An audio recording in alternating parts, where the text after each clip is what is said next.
Leitura: A Queda do Céu, Palavras de um Xamã Yanomami, por Davi Copenaua e Bruce Albert. Capítulo 1.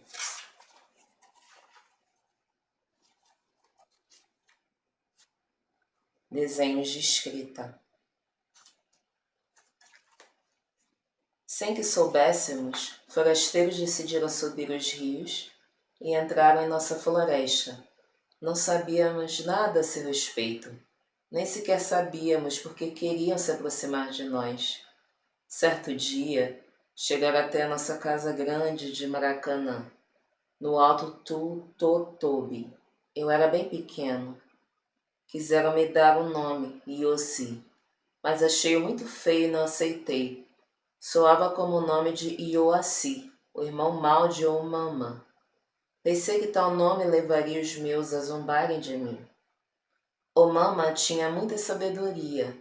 Ele soube criar a floresta, as montanhas e os rios, o céu e o sol, a noite, a lua e as estrelas. Foi ele que, no primeiro tempo, nos deu a existência e estabeleceu nossos costumes. Ele também era muito bonito. Seu irmão Ioassi, ao contrário, tinha a pele coberta de manchas esbranquiçadas e só fazia coisas ruins. Por isso eu fiquei bravo, mas esses primeiros forasteiros logo foram embora e seu nome ruim foi junto. Depois de algum tempo, outros brancos chegaram. Esses ficaram, construíram casas para viver perto de nós. Repetiam sem parar o nome daquele que os criou. Por isso, para nós, tornaram-se agentes de Teossi. Foram eles que me nomearam Davi, antes mesmo de meus familiares me darem o apelido, conforme o costume dos nossos antigos. Os brancos me disseram que esse nome vinha de peles de imagens em que estão desenhadas as palavras de Teossi.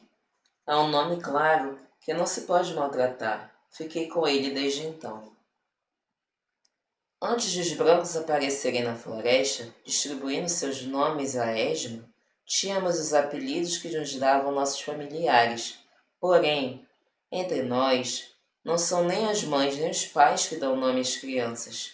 Estes só dirigem a seus filhos pequenos com o termo Osse, filho, filha, os quais chamam ambos de Napa, mãe. Mais tarde, quando crescerem, chamarão o pai de outro modo, Rapa, pai. São os membros da família, tios, tias ou avós, que atribuem o apelido à criança. Em seguida, as outras pessoas da casa que o escutaram começam a usá-lo. Depois, a criança cresce com esse apelido e aos poucos ele se espalha de casa em casa. Quando se torna adulta, o nome acaba ficando associado a ela. Assim, chamaram um dos irmãos de minha mulher de Wari, porque quando era pequeno, resolveu plantar de brincadeira uma árvore, Wari Mahi, atrás de sua casa. Minha mulher foi apelidada Hasi, doentia, pois ficava enferma a maior parte do tempo. Outros de nós se chamam Mioti, dorminhoco, Mamokiprei, olhos grandes, ou Nakital, fala alto. Contudo, na idade adulta, gente de longe, por maldade, às vezes acrescenta outros apelidos aos da infância. Mas essas são palavras muito feias. Fazem isso só para maltratar as pessoas que designam, pois entre nós é um insulto pronunciar o nome de alguém em sua presença ou diante dos seus. Assim é, não gostamos de ouvir nosso nome, nem mesmo nosso apelido de criança. Isso nos deixa furiosos de verdade. E se alguém o pronunciar em voz alta, vingamo-nos em seguida fazendo o mesmo. É assim que trocamos insultos, expondo nossos nomes aos ouvidos de todos, de modo que aceitamos ter nomes, contanto que fiquem longe de nós. São os outros que os usam sem que saibamos, mas acontece às vezes de apelidos de infância serem pronunciados na presença das crianças. Porém, assim que elas começam a crescer, Isso deve acabar. Na adolescência, ninguém quer mais ouvir esses apelidos. A pessoa fica furiosa de ouvir seu nome ser pronunciado, tem vontade de se vingar e fica muito brava.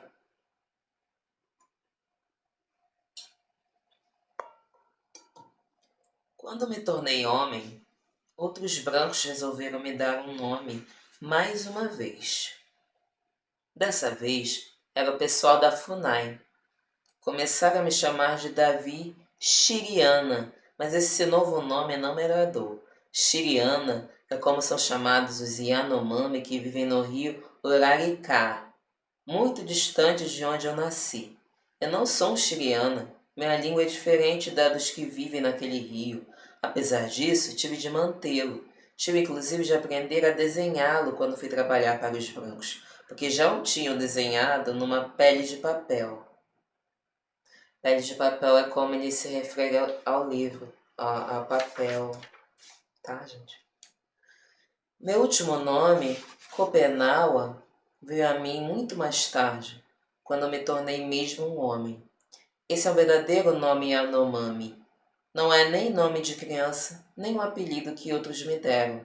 É um nome que ganhei por conta própria. Na época, os garimpeiros tinham começado a invadir nossa floresta. Tinham acabado de matar 4 grandes homens Yanomami, lá onde começam as terras altas, a montante do rio Herou. A FUNAI me enviou para lá para encontrar seus corpos na mata, no meio de todos aqueles garimpeiros, que bem teriam gostado de me matar também. Não havia ninguém para me ajudar. Tive medo, mas minha raiva foi mais forte. Foi a partir de então que passei a ter esse novo nome. Só os espíritos Chapiri estavam do meu lado naquele momento. Foram eles que quiseram me nomear. Deram-me esse nome, Copenaua, em razão da fúria que havia em mim para enfrentar os brancos. O pai de minha esposa, o grande homem da nossa casa de Huatoriki, ao pé da montanha do vento, tinha me feito beber o pó que os xamãs tiram da árvore Yacoanari. Sob efeito do seu poder, vi descer em mim os espíritos das vespas Copena. Disseram-me: estamos com você e iremos protegê-lo. Por isso, você passará a ter esse nome, Copenaua. Esse nome vem dos espíritos vespa que beberam sangue derramado por Arauê, um grande guerreiro do primeiro tempo. Meu sogro fez suas imagens descerem e as deu a mim com seu sopro de vida. Foi então que eu pude ver esses espíritos vespa dançarem pela primeira vez. E quando contemplei também a imagem de Arauê, de quem só tinha ouvido o nome até então, disse a mim mesmo: Raixopê! Então foi esse antepassado que pôs em nós a coragem guerreira. Esse é o verdadeiro rastro daquele que nos ensinou a bravura. Aroê nasceu nas terras altas, na floresta daqueles a quem chamamos gente da guerra. Era muito agressivo e destemido. Atacava sem trégua as casas próximas à sua. A cada vez, os parentes de suas vítimas cercavam-no e, por vingança, flechavam-no um após o outro. Depois, quando seu sopro parecia ter parado e ele aparentava estar mesmo morto, abandonavam seu cadáver coberto de sangue no chão da floresta. Então, os guerreiros matadores diziam a si mesmos: está bom, ele vai apodrecer aqui e nosso rancor será apaziguado. E iam embora, satisfeitos com a vingança. A uma dada altura, exaustos, faziam uma parada na mata e, despreocupados, tomavam banho num igarapé. Contudo, o cadáver de Aroê sempre voltava à vida depois de ter sido abandonado. Era tão resistente que ninguém podia acabar com ele. Voltava a si e saía no encalço de seus agressores. Alcançava-os e flechava-os até o último. Acontecia sempre do mesmo modo. Ninguém conseguia matar Aroê. Ele era mesmo muito tenaz e belicoso. Com o passar do tempo, seus inimigos, perplexos, perguntavam-se: o que faremos? Como conseguiremos fazer com que morra para sempre? Alguém propôs: vamos decapitá-lo. Todos concordaram e se puseram logo a caminho para tentar acabar com ele. Privaram de novo o corpo de Arauê de flechas e dessa vez não se contentaram em deixá-lo por morto no chão da floresta. Cortaram-lhe a cabeça e, assim, apesar de todos seus esforços, Arauê não foi mais capaz de escapar da vingança de seus inimigos. Recobrou um sopro de vida e tentou recolocar a própria cabeça no pescoço várias vezes, mas em vão. Acabou morrendo mesmo. Então seu fantasma se dividiu e se propagou para longe, em todas as direções. Foi assim que ele nos ensinou a coragem guerreira, que os brancos não pensem que os Yanomami são valentes à toa. Devemos nossa valentia a Arauê. O cadáver decapitado de Arauê jazia sobre as folhas secas que cobriam o solo. Todo o seu sangue tinha se esparramado pelo chão. Aos poucos, então, as vespas da floresta se reuniram com as formigas Shiro e Kashi nas folhas ensanguentadas para se fartarem. Foi assim, sorvendo o sangue de Arauê, que elas ficaram agressivas e sua picada tão dolorosa. Isso aqui tá falando das formigas de fogo, tá, gente? A formiga vermelha. Quando vemos um ninho de vespas numa árvore, não ousamos chegar perto. São muitas as vespas da mata e outras tantas suas imagens. Por isso também as fazemos descer como espíritos chapiri para atacar os seres maléficos, ou flechar os chapiri, guerreiros dos xamãs distantes. Passei a ter o nome de Copenaua porque se parece com o dos espíritos vespa, cujas imagens vi beber o sangue do grande guerreiro Arauê, quando tomei o pó de Iacoana. Assim recebi esse nome para defender os meus e proteger nossa terra, pois foi Arauê, no primeiro tempo, que ensinou a bravura a nossos antepassados. Se os brancos não tivessem entrado em nossa floresta quando eu era criança, com certeza eu teria me tornado um guerreiro e, tomado pela raiva, teria flechado outros Yanomami por vingança. Cheguei a pensar nisso, mas nunca matei ninguém. Sempre contive meus maus pensamentos acima de mim e fiquei quieto, lembrando-me dos brancos. Dizia a mim mesmo: se eu flechar um dos nossos, esses forasteiros que cobiçam a floresta dirão que sou mau e não tenho nenhuma sabedoria. Não farei isso, porque são eles que nos matam com suas doenças e suas espingardas. Hoje é contra eles que devo dirigir meu rancor.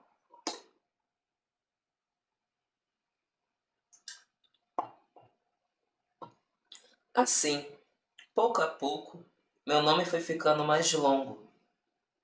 Primeiro foi Davi, o nome que os brancos me atribuíram na infância. Depois foi Copenaua, o que me deram mais tarde os espíritos Vespa. E por fim acrescentei Yanomami, que é a palavra sólida que não pode desaparecer, pois é o nome do meu povo. Eu não nasci numa terra sem árvores. Minha carne não vem do esperma de um branco. Sou filho dos habitantes das terras altas da floresta e caí no solo da vagina de uma mulher Yanomami. Sou filho da gente a qual Omama deu a existência no primeiro tempo. Nasci nessa floresta e sempre vivi nela. Hoje, meus filhos e netos, por sua vez, nela crescem. Por isso meus dizeres são os de um verdadeiro Yanomami. São palavras que me ficaram na solidão depois da morte de meus antigos. São palavras que os espíritos me deram em sonho e também palavras que vieram a mim escutando as maledicências dos brancos a nosso respeito. Estão enraizadas com firmeza no fundo de meu peito. São essas as palavras que gostaria de fazer ouvir, agora, com a ajuda de um branco que pode fazer com que sejam escutadas por aqueles que não conhecem nossa língua. Vocês não me conhecem, nunca me viram. Vivem numa terra distante. Por isso, quero que conheçam o que os nossos antigos me ensinaram. Quando eu era mais jovem, não sabia nada. Depois, pouco a pouco, comecei a pensar por conta própria. Hoje, todas as palavras que os antigos possuíam antes de mim são claras em minha mente. São palavras desconhecidas pelos brancos que guardamos desde sempre. Desejo, portanto, falar-lhes do tempo muito remoto em que os ancestrais animais se metamorfosearam e do tempo em que Omama nos criou, quando os brancos ainda estavam muito longe de nós. No primeiro tempo, o dia não acabava nunca. A noite não existia. Para copular sem serem vistos, nossos ancestrais tinham de se esconder na fumaça de suas fogueiras. Afinal flecharam os grandes pássaros da noite, os titiquique, que choravam nomeando os rios, para que a escuridão descesse sobre eles. Além disso, eles se transformavam em caça sem parar. Assim, foi depois de todos terem virado animais, depois do céu ter caído, que Omama nos criou tais como somos hoje. Nossa língua é aquela com a qual ele nos ensinou a nomear as coisas. Foi ele que nos deu a conhecer as bananas, a mandioca e todo o alimento de nossas roças, bem como todos os frutos das árvores da floresta. Por isso queremos proteger a terra em que vivemos. O Mama a criou e deu a nós para que vivêssemos nela. Mas os brancos se empenham em devastá-la, e se não a defendermos, morreremos com ela. Nossos antepassados foram criados nesta floresta há muito tempo. Ainda não sei muito a respeito desse primeiro tempo. Por isso penso muito nele. Assim, meus pensamentos, quando estou só, nunca são calmos. Busco no fundo de mim as palavras desse tempo distante em que os meus vieram a existir. Pergunto-me, como seria a floresta quando era ainda jovem e como viviam nossos ancestrais antes da chegada das fumaças de epidemia, dos brancos. Tudo que sei é que, quando essas doenças ainda não existiam, o pensamento de nossos maiores era muito forte. Viviam na amizade entre os seus e guerreavam para se vingar de inimigos. Eram como a mama os havia criado.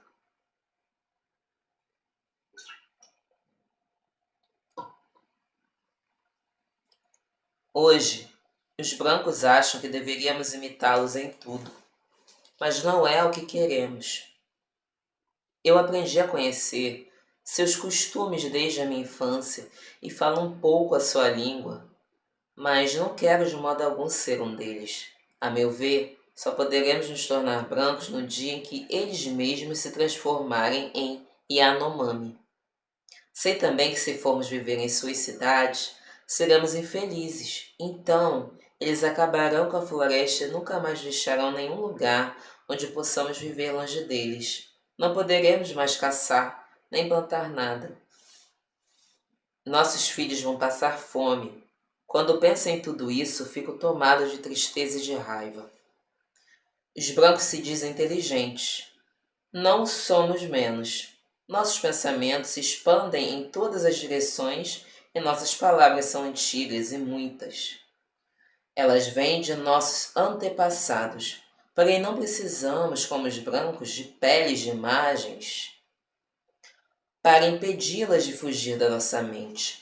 Não temos de desenhá-las, como eles fazem com as suas. Nem por isso elas irão desaparecer, pois ficam gravadas dentro de nós. Por isso nossa memória é longa e forte. O mesmo ocorre com as palavras dos espíritos Chapiri, que também são muito antigas, mas voltam a ser novas sempre que eles vêm de novo dançar para um jovem xamã. E assim tem sido há muito tempo, sem fim. Nossos xamãs mais antigos nos dizem: agora é sua vez de responder ao chamado dos espíritos. Se pararem de fazê-lo, ficarão ignorantes, perderão seu pensamento e, por mais que tentem chamar a imagem de Teossi para arrancar seus filhos dos seres maléficos, não conseguirão.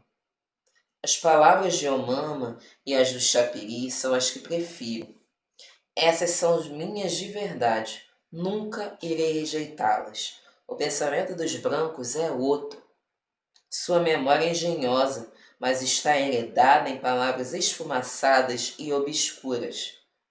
O caminho de sua mente costuma ser tortuoso e espinhoso. Eles não conhecem de fato as coisas da floresta. Só contemplam sem descanso as peles de papel em que desenharam suas próprias palavras.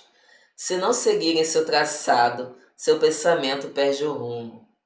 Enche-se de esquecimento e eles ficam muito ignorantes.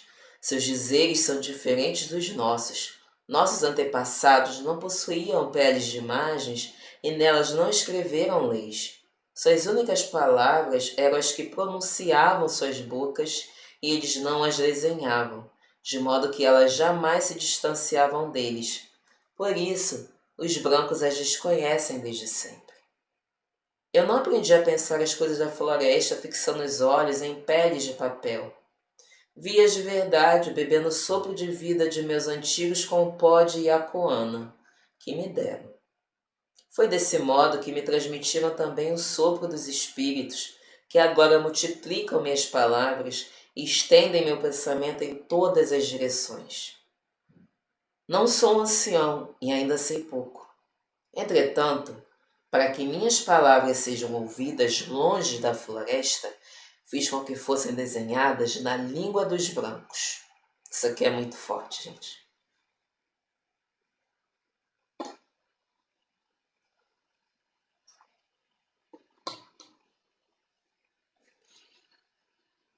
Talvez assim eles afinal as entendam, e depois deles seus filhos, e mais tarde ainda os filhos de seus filhos.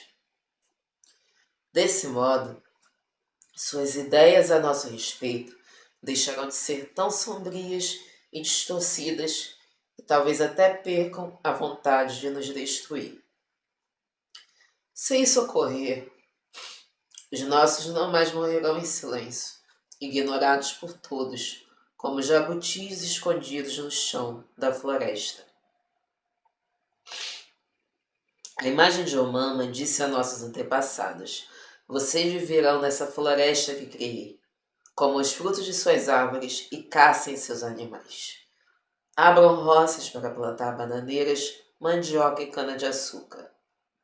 Deem grandes festas Riahu.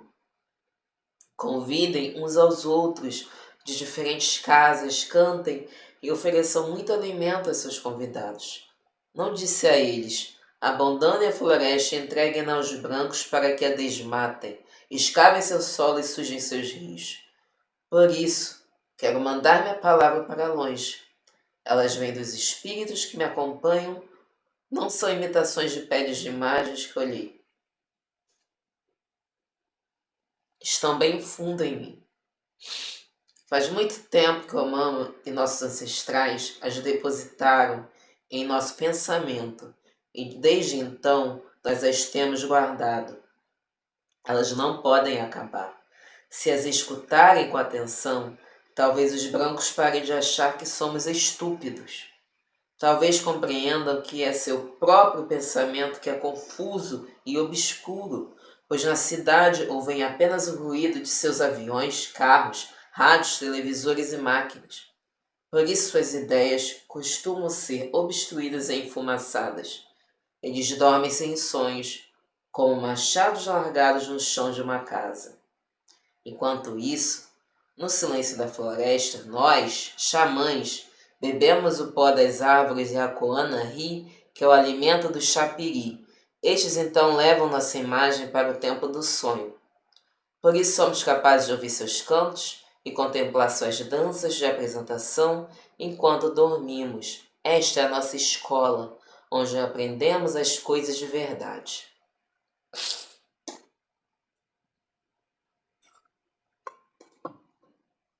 Omama não nos deu nenhum livro mostrando os desenhos das palavras de Teossi, como os dos brancos. Fixou suas palavras dentro de nós, mas, para que os brancos as possam escutar, é preciso que sejam desenhadas como as suas. Se não for assim, seu pensamento permanece oco. Quando essas antigas palavras apenas saem de nossas bocas, eles não as entendem direito e as esquecem logo. Uma vez coladas no papel, permaneceram tão presentes para eles quanto os desenhos das palavras de Teossi que não param de olhar. Isso talvez os faça dizer: é verdade. Os Yanomami não existem à toa. Não caíram do céu. Foi Omama que os criou para viverem na floresta. Por enquanto, os brancos continuam mentindo a nosso respeito, dizendo: os Yanomami são ferozes, só pensam em fazer guerra e roubar mulheres, são perigosos. Tais palavras são nossas inimigas e nós as odiamos. Se fôssemos ferozes de verdade, forasteiro algum jamais teria vivido entre nós. Ao contrário, tratamos com amizade os que vieram à nossa terra para nos visitar, moraram em nossas casas e comeram nossa comida. Essas palavras torcidas são mentiras de maus convidados. Ao retornarem às suas casas, poderiam ter dito a todos: ao contrário, os Yanomami amarraram minha rede em sua casa e com generosidade me ofereceram sua comida.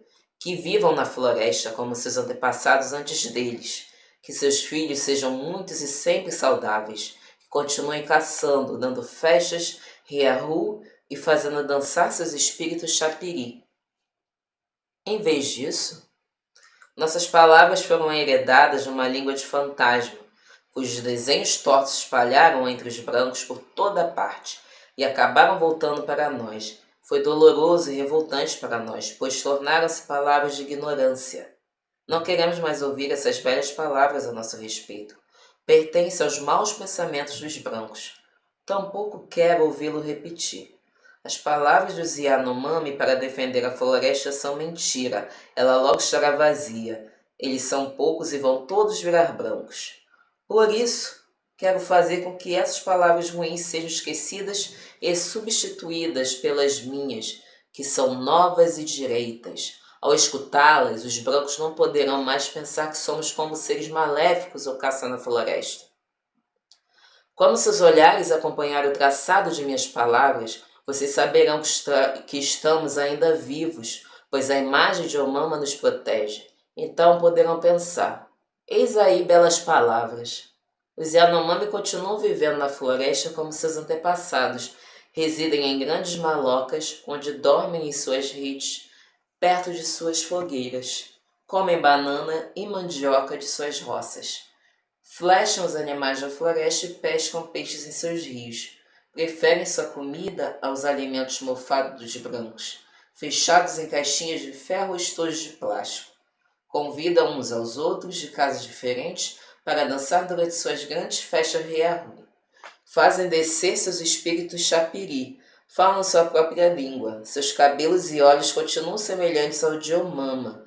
Não viraram brancos, continuam vivendo nas mesmas terras que, do alto de nossos aviões, parecem vazias e silenciosas.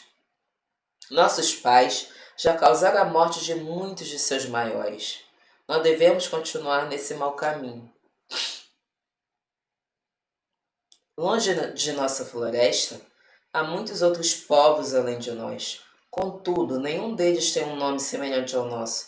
Por isso devemos continuar vivendo na terra em que Omama nos deixou no primeiro tempo. Somos seus filhos e genros. Mantemos o nome que nos deu. Desde que nos encontraram, os brancos não param de nos perguntar: quem são vocês? De onde vêm? Como se chamam? Querem saber o que nosso nome Yanomami significa. Por que tamanha insistência? Alegam que é para pensar direito. Achamos que, ao contrário, isso é ruim para nós. Que resposta lhe daremos?